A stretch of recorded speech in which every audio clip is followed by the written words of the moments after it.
Typography, big word with a lot of history. Today we will be discussing and introducing the concept of typography. Very simply, typography is just like the air we breathe. It's there, but we don't realize it because it works at such a very basic level.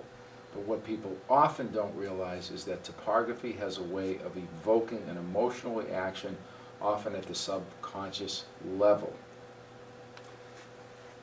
We will discuss how others have used and do use type to get their message across in any sort of graphic design format.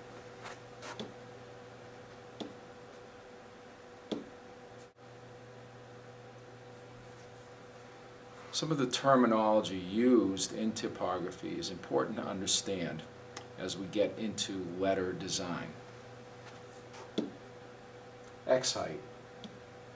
The X-height is the distance between the baseline and the mean line in typeface. And here's an example right here. This is the X-height. An ascender. An ascender is the upward vertical stem on some lowercase letters.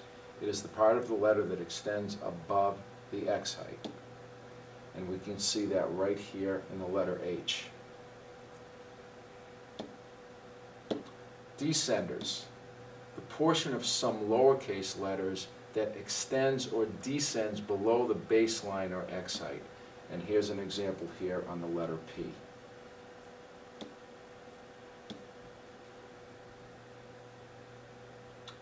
Fonts. Here we see a stop sign. Stop signs, all roadsides, have fonts that are chosen specifically to be effective. We know this stop sign and this font is effective. Of course, the color red has an impact there also. If, for example, our font on a stop sign were something like that, would that be as effective? My guess is that the answer is no. So when you choose a font, it has to be effective for the situation and the audience you're trying to attract.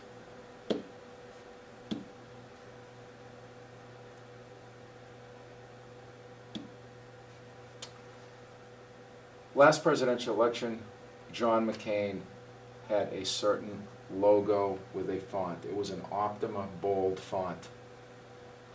It happened to be the same font that is used on the Vietnam Memorial. It has a very military feel, the star being part of that. After he lost his campaign and then later was running for re-election in his home state, he brought in new design people, and they changed his font from the Optima Bold, which is more of an old-fashioned military type font, to a Euro style designed to make his campaign look more progressive and innovative.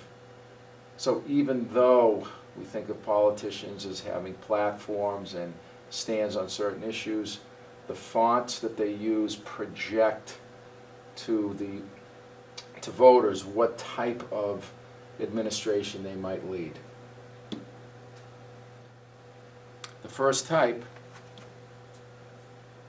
was known as black letter, also known as block, Gothic, fracture, Old English. It was heavy, dark, almost illegible, and fairly difficult to read for modern eyes because we're not used to reading that sort of type anymore. It later gave way, I shouldn't say gave way, but another type came along that was more legible called humanist type, sometimes referred to as Venetian. This appeared in the 1460s and 1470s and were modeled on lighter, more open forms of the Italian humanist writers. Humanist types were at the same time became the first Roman types. Here's an example of a humanist-inspired type. This was designed by Bruce Rogers based on Nicholas Jensen's Roman type. For more information, we have the website here, ilovetypography.com. In here, what was unique about the humanist type is that we had a sloping crossbar on the lowercase letters, and you can see, for example, in the E right there, sloping crossbar. And also what at the time was considered a relatively small X height, and we know that the X height is that dimension right there. The question that will need to be answered when you choose a font: who will be reading your font? Who will be reading your font? Who will be reading your font?